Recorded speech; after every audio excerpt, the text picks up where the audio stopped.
നമ്മുടെ സമൂഹത്തിൽ ഇപ്പോഴും സംസാരിക്കാൻ മടിയുള്ളൊരു വിഷയം. അതിന് ലളിതമായും എന്നാൽ രസകരമായും അവതരിപ്പിച്ച ഒരു സിനിമയാണ് ബദായിദോ. ഒരു കോമഡി ഡ്രാമ എന്നതിലുപരി ഒളിച്ചും പാത്തും ജീവിക്കേണ്ടി വരുന്ന ഒരു കൂട്ടം മനുഷ്യരുടെ ആത്മസംഘർഷം പങ്കുവെക്കുന്ന ഒരു സിനിമ. നമ്മുടെ നാട്ടിലെ കുടുംബങ്ങളിൽ കല്യാണം കഴിക്കാൻ വരുന്ന ഒരു സമ്മർദ്ദമുണ്ട്. ഇതിൽ നിന്ന് രക്ഷപ്പെടാൻ വേണ്ടിയിട്ട് ഗേ ആയ ഒരു പോലീസുകാരനും ലെസ്ബിയൻ ആയ ഒരു PT ടീച്ചറും ചേർന്ന് നടത്തുന്ന ഒരു അഡ്ജസ്റ്റ്മെൻറ്റ് കല്യാണമാണ് സിനിമയുടെ പ്ലോട്ട്. ഇതിനെ ലാവൻഡർ മാരേജ് എന്നാണ് വിളിക്കുന്നത്. വീട്ടുകാരെ കാണിക്കാൻ വേണ്ടി മാത്രം ഒന്നിച്ച് ജീവിക്കുന്ന ഇവർക്കിടയിൽ ഉണ്ടാകുന്ന തമാശകളും വെല്ലുവിളികളുമാണ് കഥയെ മുന്നോട്ട് കൊണ്ടുപോകുന്നത്. രാജ്കുമാർ റാവുവും ഭൂമി പെഡ്നേക്കറും പ്രധാന കഥാപാത്രങ്ങളെ അവതരിപ്പിച്ച് ഹർഷവർദ്ധൻ കുൽക്കർണി സംവിധാനം ചെയ്ത് 2022 പുറത്തിറങ്ങിയ ഒരു ഇന്ത്യൻ ഹിന്ദി ഭാഷാ സിനിമ. കഥ മുന്നോട്ട് പോകുന്തോറും ഷർദുലിൻ്റെയും സുമിയുടെയും, അതായത് രാജ്കുമാർ റാവു, ഭൂമി പെഡ്നേക്കർ ജീവിതം എത്രത്തോളം സങ്കീർണമാണെന്ന് നമുക്ക് മനസ്സിലാവും.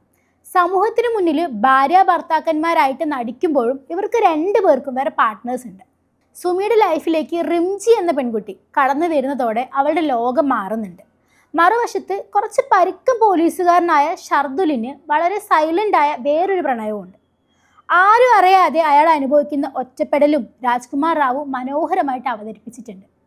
തൻ്റെ സ്വത്തും പുറത്തറിഞ്ഞാൽ തൻ്റെ കരിയറും കുടുംബ ബന്ധങ്ങളും തകരുമോ എന്ന ഷർദുലിൻ്റെ പേടി ഇന്നത്തെ കാലത്തെ പല മനുഷ്യരുടെയും മുഖമാണ് കാണിക്കുന്നത്. വളരെ സങ്കീർണമായ ഒരു വിഷയം വളരെ ലളിതമായി അവതരിപ്പിക്കാൻ ബദായിദോ എന്ന സിനിമയ്ക്ക് സാധിച്ചിട്ടുണ്ട് എന്നുള്ളതാണ്. ഏറെ നർമ്മത്തോടും എന്നാൽ ഏറെ യുക്തിയോടും സംവിധായകൻ ഹർഷവർദ്ധൻ കുൽക്കർണി സിനിമയിൽ അവതരിപ്പിച്ചിരിക്കുകയാണ്. ആരെയും വിധിക്കുന്നില്ല എന്നതാണ് സിനിമയുടെ മറ്റൊരു ഭംഗി. ഹോമോസെക്ഷൽ ആയിട്ടുള്ള കഥാപാത്രങ്ങളെ വേറെ കണ്ട് പരിഗണിക്കുന്നില്ല എന്നതും ശ്രദ്ധേയമാണ്. ഒരു വ്യക്തി ആരാണെന്ന് നിർവചിക്കേണ്ടത് അയാളുടെ ലൈംഗികതയിൽ ഒതുങ്ങി നിന്ന് അല്ലെങ്കിൽ മുൻനിർത്തി മാത്രമാകരുത് എന്ന സന്ദേശം നൽകാനും സിനിമ ശ്രമിക്കുന്നുണ്ട്. ഗേ ലെസ്ബിയൻ സമൂഹത്തെ ചുറ്റിപ്പറ്റിയുള്ള കഥകളുമായിട്ട് ബോളിവുഡിൽ നിരവധി സിനിമകൾ കണ്ടിട്ടുണ്ടെങ്കിലും ഈ സിനിമ കുടുംബങ്ങൾക്ക്, പ്രത്യേകിച്ച് ചെറിയ നഗരങ്ങളിൽ ഇത്തരം വിഷയങ്ങളിൽ ഒരു കാഴ്ചപ്പാട് നൽകാൻ ശ്രമിക്കുന്നതാണ്. അവരിൽ നിന്നും അകന്നു പോകുന്നതിന് പകരം സിനിമ ഇത്തരം കുടുംബങ്ങളെ ചർച്ചകളുടെ കേന്ദ്രമാക്കുക കൂടെയാണ് ചെയ്യുന്നത്.